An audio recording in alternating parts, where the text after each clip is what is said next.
It has been so fun having you here today and just having you share your story with us tonight. For time's sake, we've got so much fun talking about. Let's just dive in and see how far we get from the deal. Okay? You end up drafted in the first round to the Dallas Cowboys. But what I think a lot of people forget is that the Dallas Cowboys weren't the Dallas Cowboys we think of today. You were coming in to the league. You had won championships at the high school level. You've been at the University of Miami. You guys have won championships there. But when you get to the Cowboys, they're the no boys. They are struggling big time. Come on. Tell us about what it was like to go in and be a part of a franchise that was really just trying to rebuild from the ground up. You know, and funny thing is, I didn't lose much in college, and I thought when I got into pros that I was the answer. I didn't do like one in high school, one in college. Oh man, we're winning the pros, no problem. Then once they drafted me, it was a wrap, it's over. And I see it every year during the draft because I do TV now. And they show this picture of me with this big gold necklace and a king hat. Oh God, get that off. You ever see those pictures when you're like, what was I thinking back then? You know, and it has that picture, and it comes out, and I say, the first thing I say, oh, that was Cowboys going to the Super Bowl. You know, and then I get here, and we go 3-13, 1-15. I mean, we got our heads kicked in every week. Every week we would lose, and it was tough on me because I thought it was going to be different here. You know, I'm here now. This was the beginning of me learning that truly you really can't do it all by yourself. You know, and up to that point, I was probably thinking, I'm the difference maker, I'm the reason we're winning everywhere I played. But at that level, I learned, oh God, no, I can't do this by myself. So I was happy when we started drafting guys like Troy Aikman and Emmett Smith, and those guys started coming in, and we started coming together as a team, as an organization, and then coming together as a family. You mentioned to me that as you got there were guys, when you guys would lose on Sunday, they'd come up and say, Michael, don't worry about it, because we're still going to get our paycheck on Tuesday. And they were just there to get a check. You talk about actually crying because of your spirit to put it all out there and win on the field, and now you guys are losing every game, and you actually wept after some of those games. And guys were walking by me. They were so devastated to me. You know, I lost my father in high school. My father was a huge Cowboy fan. He lost a man. Dream one day you're going to play for the Dallas Cowboys, and now I'm playing for the Dallas Cowboys. I couldn't believe it. And we lose the first game. I remember it was Pittsburgh Steelers. It was Pittsburgh Steelers. I win the first game. I catch a touchdown on Rob Woodson. I'm just a rookie. I go across that end zone. I'm just a rap. This is easy. I got this, right? That was it. That's all we scored. They beat us down. I come back in the locker room, and I mean, who cried? I mean, I'm crying. And guys would walk by me and say, hey, man, Mr. Bro, come on now. You're a big boy.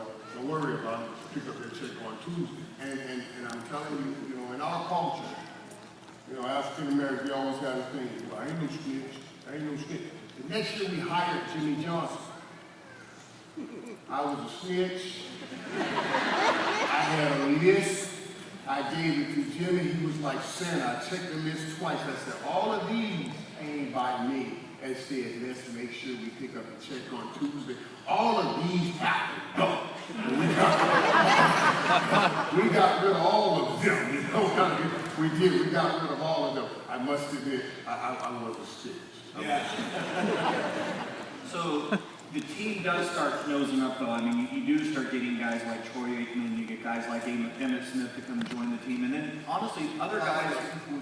Yeah, guys that all wanted to win as badly as the other guy, and even some names that we've probably forgotten over time. But you talked about the idea that there became kind of a band of brothers here, and that was just a huge moment for you guys. And it really was, because what we would go in, and you know, we had all this talent, and everybody we had stars. I mean, Emmett was a starting forward. Troy was a star at UCLA. We had these star players coming in, and we were all coming in, and we were individuals, and we had to come together, really come together, put down all of your own personal thoughts and all of your own personal desires, and come together as a team. And that was the beginning of wonderful process. We learned through that true greatness, to do something truly great, you cannot do it all by yourself. You really can't. You can't do it all by yourself. And I would contend that through those lean years were the bonding years. So when we had the glory days, days that we were winning Super Bowls, days that we were the number one team throughout the season, we never fell apart. We never did. You see teams now that may win a Super Bowl and then they may not come back and win another Super Bowl for years, because everybody starts saying, I deserve more, I want more credit, I want more money, I want everything.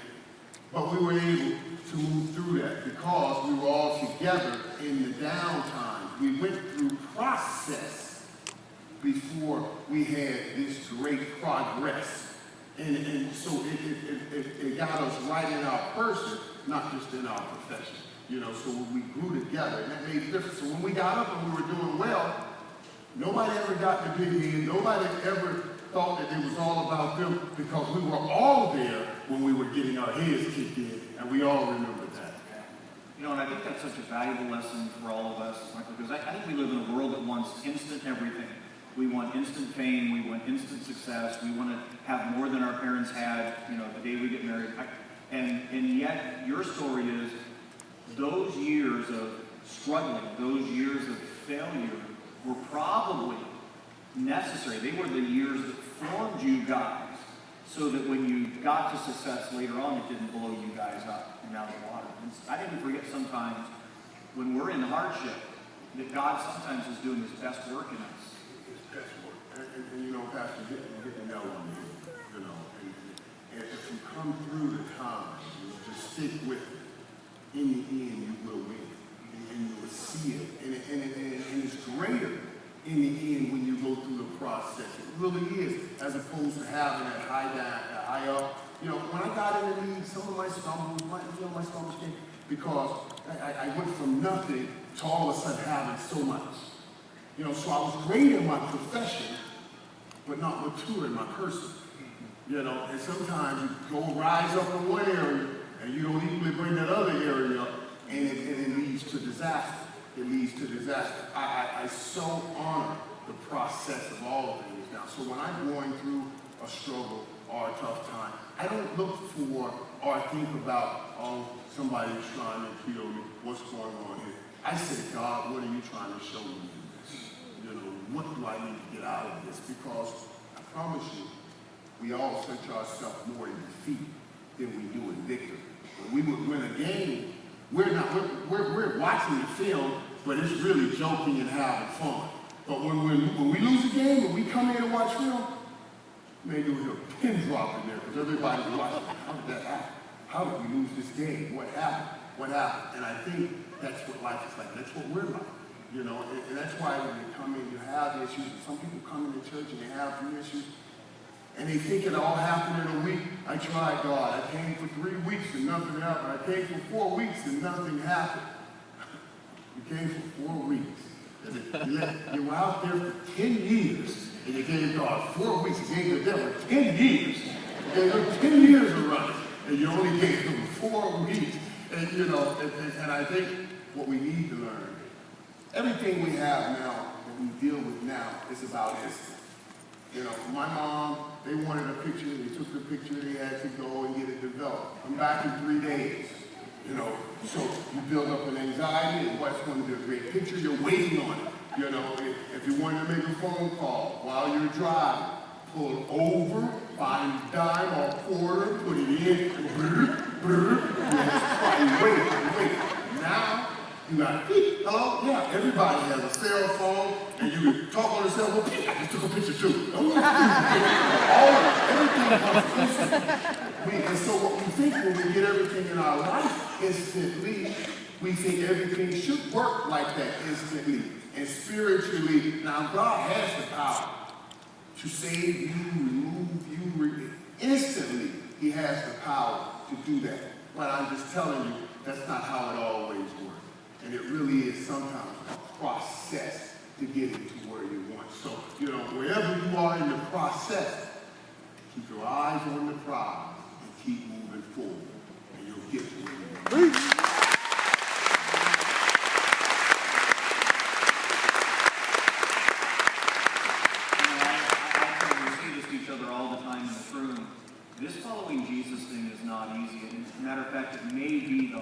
hardest thing that you ever do in your life. And to your point, it is a process. It's not one day and done. It's probably a lifetime done.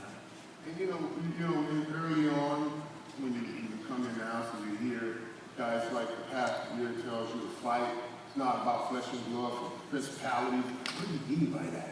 You realize, what do you mean by that? But as you continue to walk, you start understanding. Because once you control and handle your mind, the other things start falling in line. That's why he says, renew your mind. Renew it. Renew your mind. Put away that old man that thought those old ways, those old thoughts. Put your mind on new thoughts, fresh thoughts, being quickening in your spirit, moving towards the new calling, the higher calling of Christ in you. And it's the truth. It is the truth. I read things now. When I read things down, it's so amazing how everything, most things are rooted spiritually based. It really is. They'll put fancy words on it. In the business world, they'll call it one thing, but it really comes back to what's in the Bible. The Bible says, as a man thinketh, so is he. If you think you're moving towards that greater thing in you, that greater call, you're moving towards it because your mind keeps bringing you back to it. If you sit and say to yourself, man, I can't ever get out of this. I just can't get out of it. I can't break this chain. You're not going to break that chain. And then you go back around the people that are perpetually failing because you feel comfortable around the people that are perpetually failing. And we in the house have to be careful too. We have to be careful because we can't do anything that stops our children, no matter how much pain they're in, no matter where they are, from walking in these doors. Our job is to make sure that no matter where they've been, when they hit these doors, they're open arms, and we're saying, we know the way. We can point you to them. We got the guy. We can't be judgmental of wherever they've been. We can't be judgmental of what they've been through. The Bible tells us. That's why when Pastor called us a pastor, if you were talking about anything, I want you to talk about everything, because the Bible says, confess thy faults one to another, and pray ye one for the other. And in this we shall find healing. Because once we share, we find out we're not alone in our struggles. Right.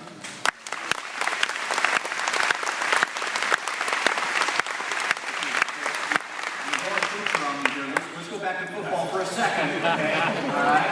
So I got some football fans who are going to knock me over afterwards if they don't hashtag work. All right, so back to football for a second. You're the Dallas Cowboys, which is a team that you either love or you love to hate. You're America's team, and you got the star at the side of the helmet, you got a hole in the top of the stadium so God can watch you play football.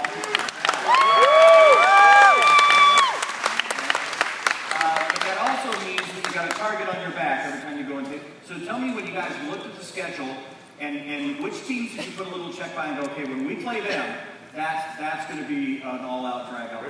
You always, whenever you get the schedule, the first thing you do really is, especially in the NFC East, because you guys, they're always saying, oh, the NFC East, it's a tough division. And it is always a tough division. And the teams, the Dallas playing my years, Philadelphia Eagles, Washington Redskins, New York Giants, and the Arizona Cardinals, they were always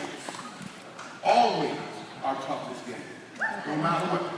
Washington Redskins had just come off winning the Super Bowl. We were 0-10. We won one game, and it was against the Washington Redskins. So we were the worst team, they were the best, and we were able to win that one game against them. We would win a Super Bowl and go and play something. It's like, man, okay, this team is not doing well this season. We should easily beat them, but it never worked that way. They were always battles. They were battles. They were tough battles because those guys knew us so well. We played them twice. They knew your strength, they knew your weaknesses, and they would play on it. And let me tell you this, Pastor, like they come into Texas Stadium and beat us, and we would hear all of those things about the roof is open so God could see his team play. And some of the things the guys used to say, if they were up on us by a few touchdowns, come on, Michael. What you think God said about this team now? I can't believe you're breaking that on the football field. But they would bring that back up all the time, that America's team thing. It made them play just a little bit harder against us for some reason. Yeah. All right, so probably none of us ever is going to have a moment in our lives to stand on a Super Bowl field and raise the Lombardi Trophy as world champions. Give us a little hint. What is that like when you get to the pinnacle of your game? You're the best, for a moment at least, you're the best team in the world. What's that like?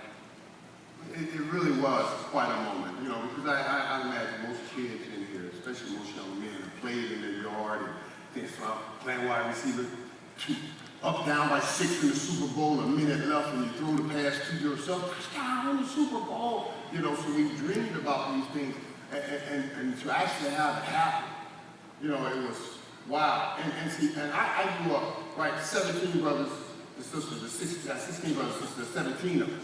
And growing up, man, you know, my mom always told me, she says, baby, God got his hand on you. You know, God got work for you to do. She said, he has you on a short leash. She would always say, he has you on a short leash. Don't try anything because you're going to get caught. I got caught every time. When we were kids, we would throw rocks and a window was break. Everybody stopped and just starts running. They knocked right over my house. It was always me. So when I got that first Super Bowl, I caught my first touchdown. All I thought about was all of those people that said I wasn't going to be there.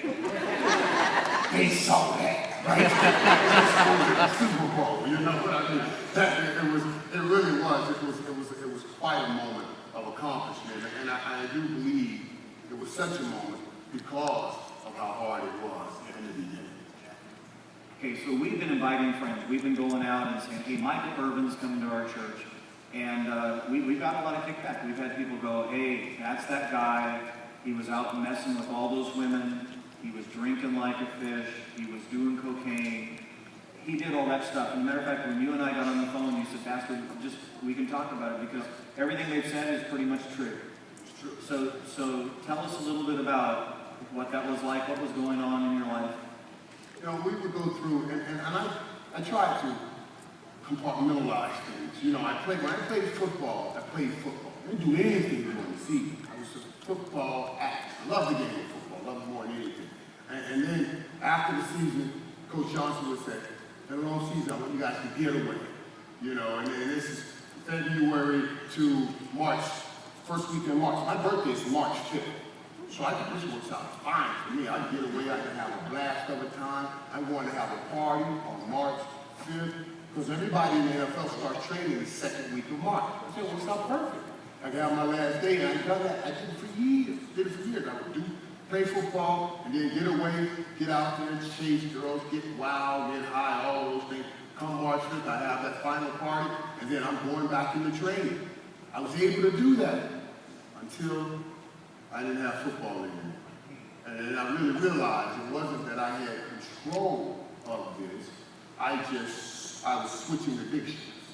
I was switching addictions when I would switch to football as an addiction and switch to the off season to messing around, chasing women, girls, and all of that. And I was just switching addiction, and it really became a problem when I no longer had the football addiction. Once football was out of the way, I was like, wow. I would say, man, this is it. We'll have one more weekend and that's it. I'm gonna have a good time and I'm gonna quit. I'm going to quit.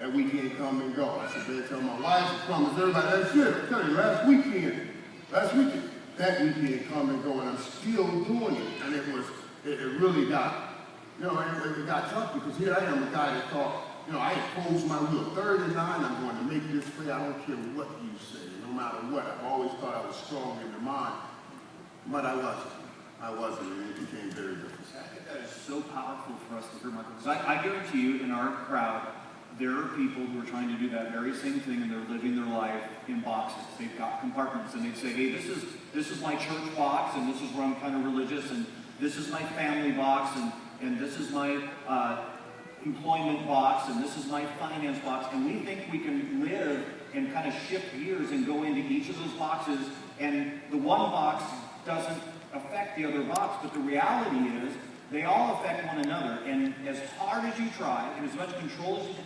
someday those boxes will mingle, and you'll be in a mess when you try to live compartmentally. And that kind of happens for you because you're out, you're in the middle of doing some stuff you shouldn't do, you're having a party, you're with some women you shouldn't be with and do, and you get arrested.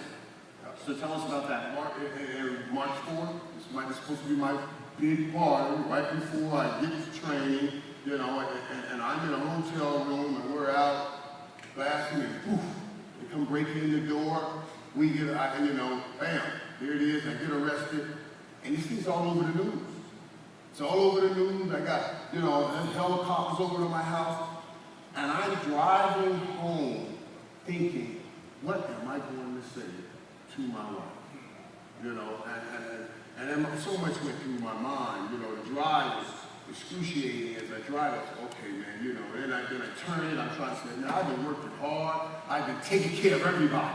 I take care of my mom, I take care of her mom. What I'm trying to do here is put in my mind, I gotta flip this thing, because that's what we do as men. When we're real wrong, we try to flip that thing.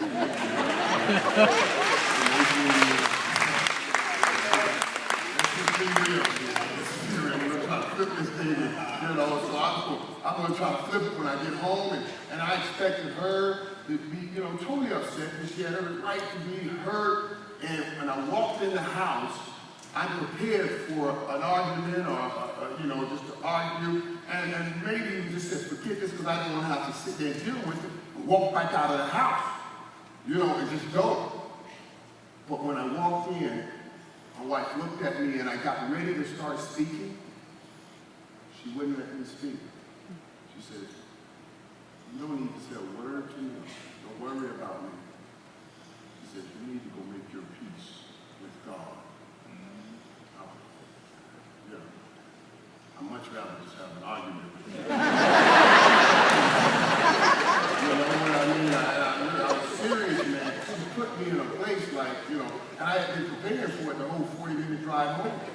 How this was going to play out, I not one time thought that she would go there, and she removed herself and made the fight between me and God instead of making the fight between me and her. That's a hard one to win.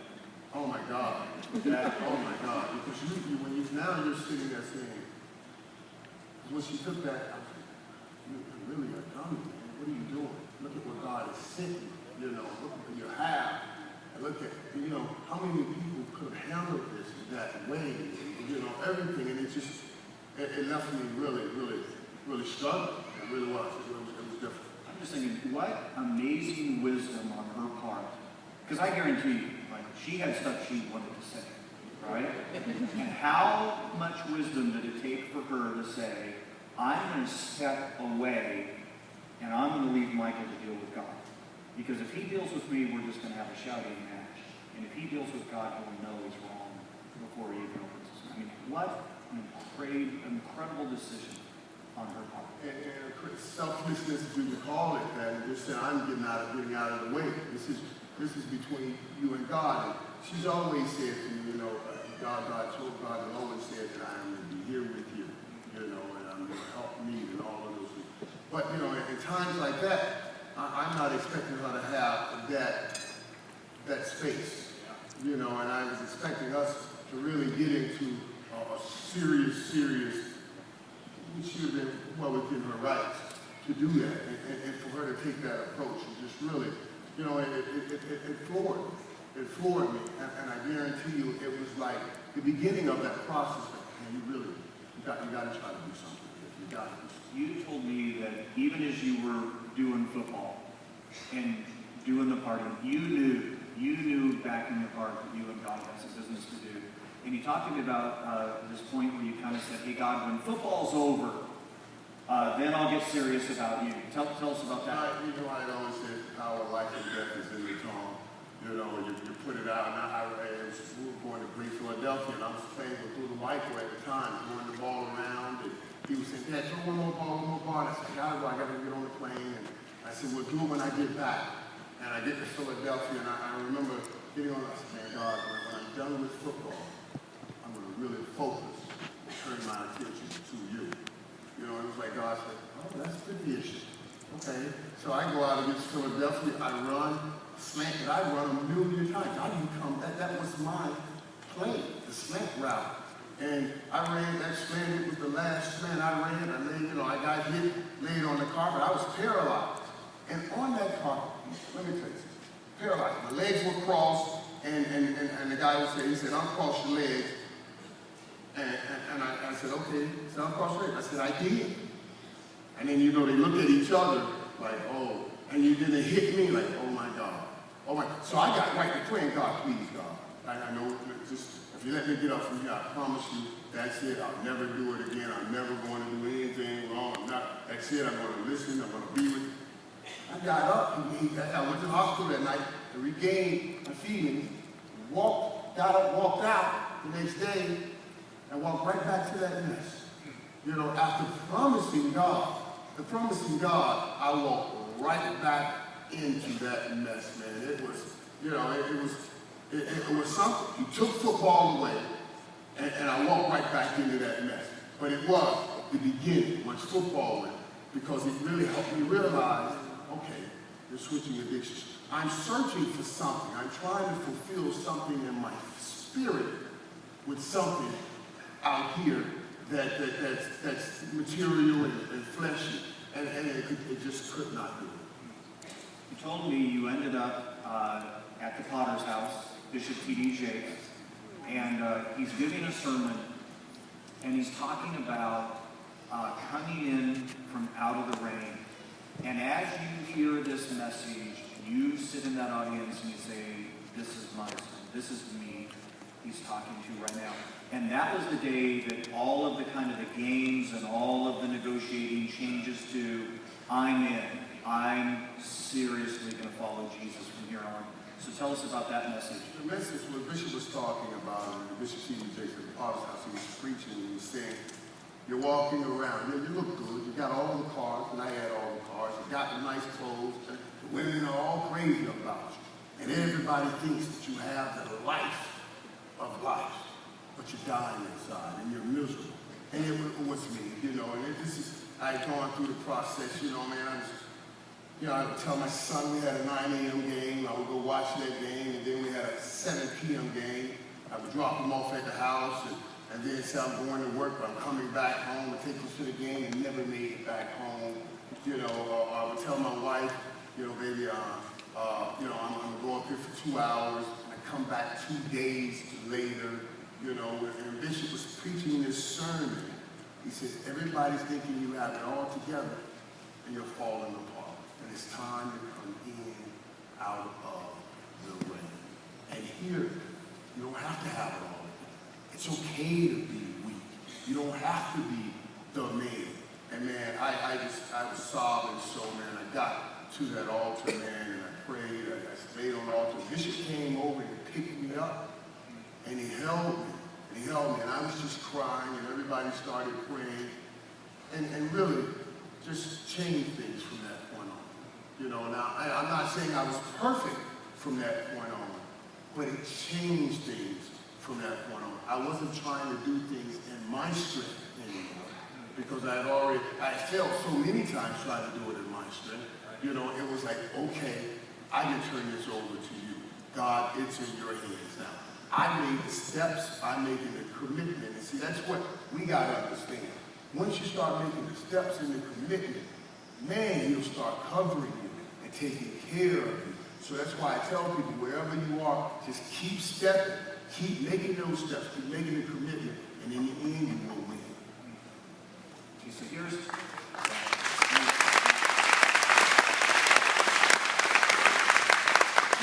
thing we all want to hear today. Right? You've done stuff. You've accomplished things that we're never going to do and we're never going to accomplish. You stood on the Super Bowl field as a victor. You've signed contracts that had money attached. We're never going to see money like that. You got into the airport this morning and people were yelling, there's Michael Irvin, and following you through the airport, and you've got fame. We're never going to be as famous as you do. Why does Michael Irvin, with all the things that you've had in your life, still need Jesus? And it was interesting too, because we do think that certain material things brings about happiness. and content, and all of those things. And I'm blessed to have reached such heights. And I was a mess. I was really a mess. I was lost, didn't know what to do, didn't know where to turn, and really lost because I thought I was so strong, and now I'm realizing I'm absolutely not that. And let me tell you something. You can have it all. You can have all the things that this world tells you will make you happy.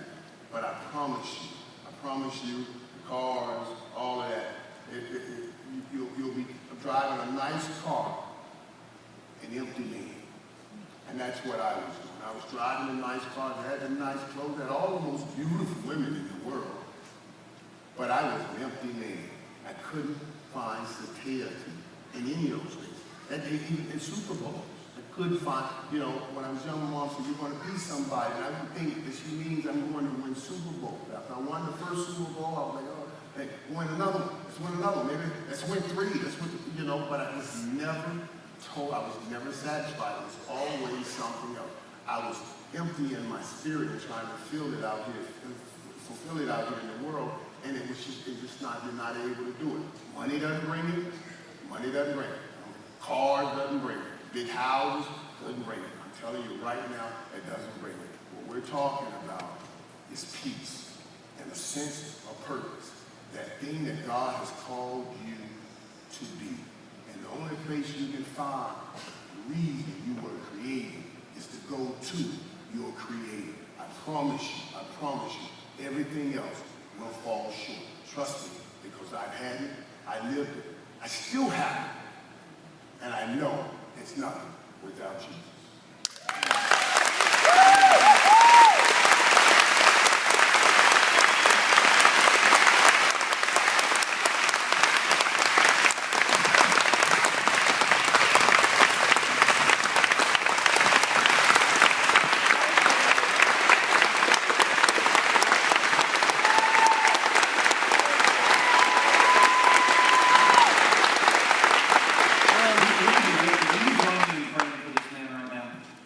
Dear Assembly Father, thank you for Michael. Thank you for a man who can stand up on stage and say, hey, look, I've done all that. I've done all that and more. And I just thank God for being a God who gives second chances, even to Michael Irvin. And God, I'm just going to ask that his best days, his greatest days, would be on this side of football. That you would use his story to cause literally hundreds, if not thousands of people to reconsider Jesus Christ and God in their lives. God, I'm going to ask you to give him strength. I'm going to ask you to come alongside him in the moments in which he's weak and needs to stand. And I'm going to ask you to fill him with your spirit, and that God, his testimony would be one of power and of strength and of faithfulness to you. And this I pray for him in Jesus' name. Amen. Amen.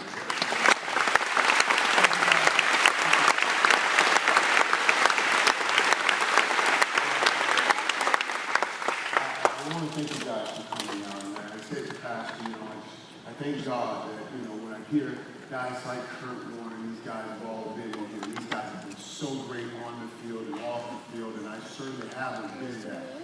And the devil always tried to tell me, oh man, God can't use you and all the things that you've done, So wherever you are, I know the devil tried to tell you that also. But you got to tell the devil he's a liar. And just keep showing. Last thing I promised God, I said, if you lift me up, I will make sure that I will ever finish speaking without sharing with the youth. And I share this with you. Be ye careful. Be ye watchful. Do not allow anybody to give you something in 15 minutes that can cost you 15 years. God bless you.